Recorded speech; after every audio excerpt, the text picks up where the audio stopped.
Halo Sobat Vokasia, pada video sebelumnya kita sudah melihat bahkan menggunakan sebuah native Node module.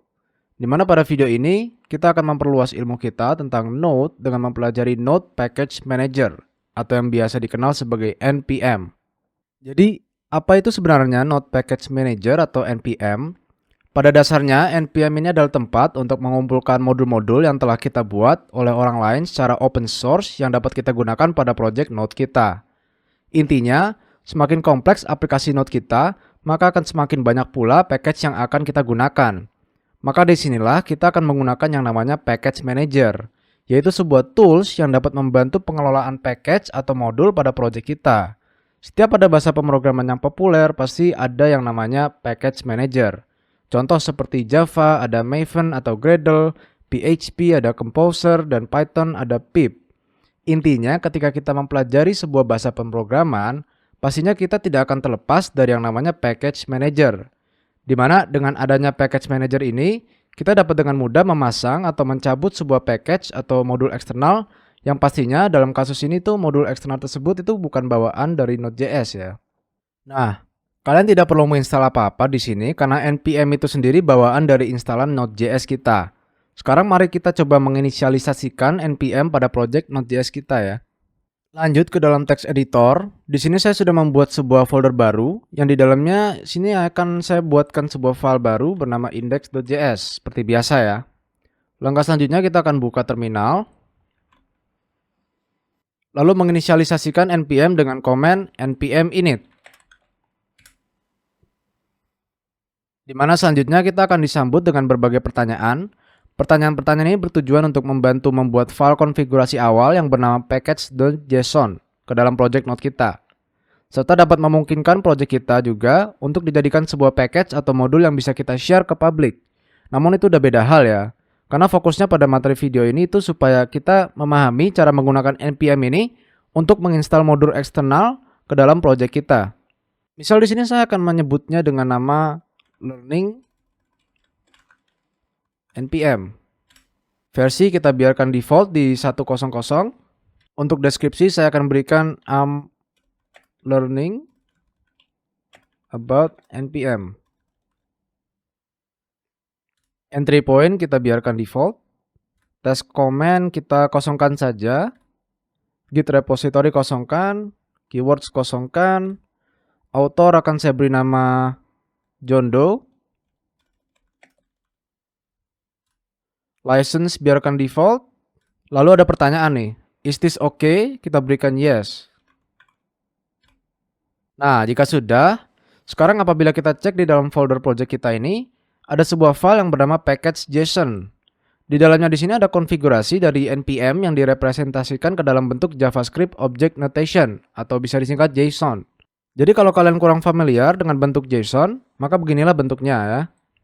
Sederhananya dia itu sebuah struktur data yang diawali dan diakhiri dengan kurung kurawal. Di mana di dalamnya terdapat bentuk data yang menyerupai key value ya. Di mana key-nya di sini tuh biasanya disebut sebagai properties.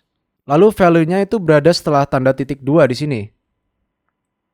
Nah, apabila kalian kurang puas atau kurang cocok dengan konfigurasi awal yang kita lakukan tadi, misal jika kalian tidak suka dengan namanya, kalian dapat sewaktu-waktu mengubah namanya di dalam file konfigurasi npm ini ya.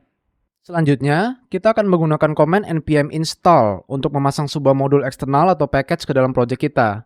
Di mana di bagian akhirnya di sini, kita akan menyebutkan nama package yang akan kita pasang. Lantas package apa itu yang akan kita install? Nah, untuk itu kita bisa pergi ke website npm di sini. Di mana di dalam sini kita dapat mencari package-package yang ingin kita pasang ke dalam project kita. Namun sebelum mencari sebuah package, pastinya kalian harus tahu dulu apa yang ingin kalian lakukan di dalam project kalian. Nah, karena project kita ini bertujuan untuk mendemonstrasikan cara kerja npm saja, maka saya bisa mencari sebuah package untuk iseng-iseng saja ya. Misal saya akan mencari sebuah package bernama silly name. Di mana yang sederhananya package ini lakukan adalah mengenerate sebuah nama random yang tidak ada maknanya sama sekali. Nah, untuk menginstal sebuah package npm di sini, kita bisa jalankan komen yang ada di samping ini. Mari kita copy saja komen ini ya. Lalu di dalam terminal kita paste. Nah, kalau kalian perhatikan di sini, kita tidak menggunakan komen npm install, melainkan menggunakan komen npm i. Sederhananya kedua komen itu fungsinya sama ya. Cuman di sini kita persingkat saja install menjadi i. Di sini kita langsung saja tekan enter yang akan menjalankan proses pemasangan package CiliName ke dalam project kita. Jika proses pemasangan sudah selesai, selanjutnya kita akan coba cek ke dalam file package.json di sini. Di mana di sini sekarang ada property dependencies yang menandakan bahwa project kita itu sudah terpasang dengan modul atau package CiliName di sini ya. Nah, mungkin kalian selanjutnya akan bertanya-tanya, lantas di mana kode dari package CiliName itu diletakkan? Dia itu diletakkannya di dalam sebuah folder pada project kita yang bernama Node Modules. Di dalam sini, kita bisa melihat source code dari package CiliName yang dapat langsung kita gunakan ke dalam project kita. Sederhananya itu seperti pembuat package ini tuh sudah berbaik hati untuk meminjamkan kodenya agar kita bisa gunakan ke dalam project kita. Mari kita langsung saja coba membuat kode yang akan menggunakan kode dari package ini ya. Kalau kita lihat di halaman npm tadi, pemilik package ini sudah memberikan sebuah dokumentasi untuk membantu kita dalam menggunakan package ini. Di mana di sini pertama-tama kita import dulu package-nya, lalu kita panggil method atau fungsi yang dimiliki oleh package ini ya. Contohnya di sini ada generate name. Mari kita copy paste saja kode yang ada di sini ke dalam project kita. Nah, di sini saya sudah paste contoh penggunaannya yang didapat dari website tadi ya. Mari kita coba tampilkan saja nama yang di-generate oleh package ini menggunakan console log.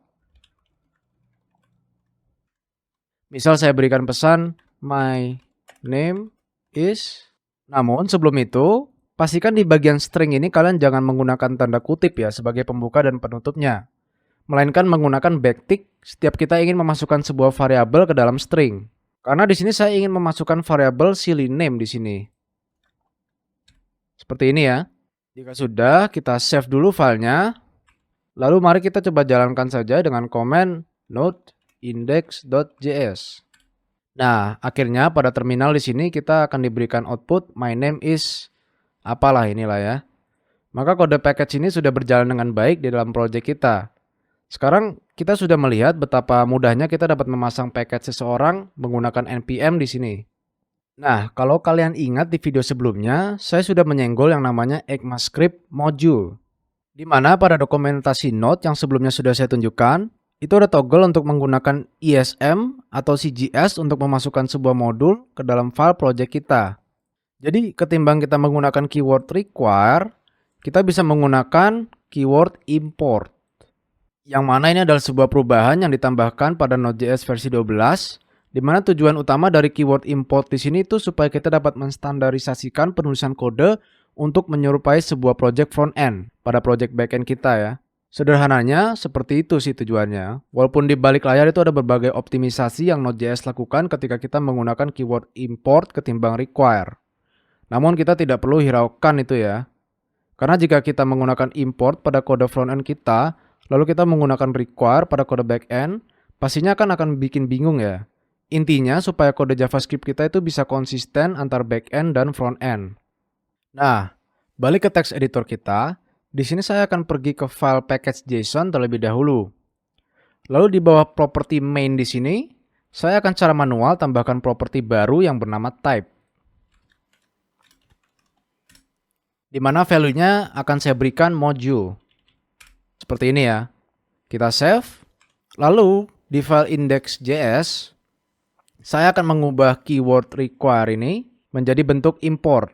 Seperti ini.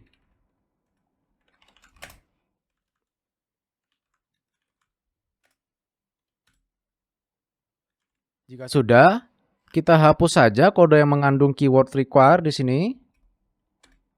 Dimana kalau kita jalankan lagi file ini, maka hasilnya akan menjadi tetap sama ya. Jadi secara kasat mata itu tidak ada perubahan sama sekali ke dalam project kita. Namun ke depannya saya sarankan di sini untuk menggunakan keyword import saja. Demikian, itulah penjelasan mendasar mengenai Node Package Modules atau bisa disingkat NPM, serta bagaimana cara kita bisa mengoperasikannya. Sekian terima kasih telah menonton dan semoga bermanfaat.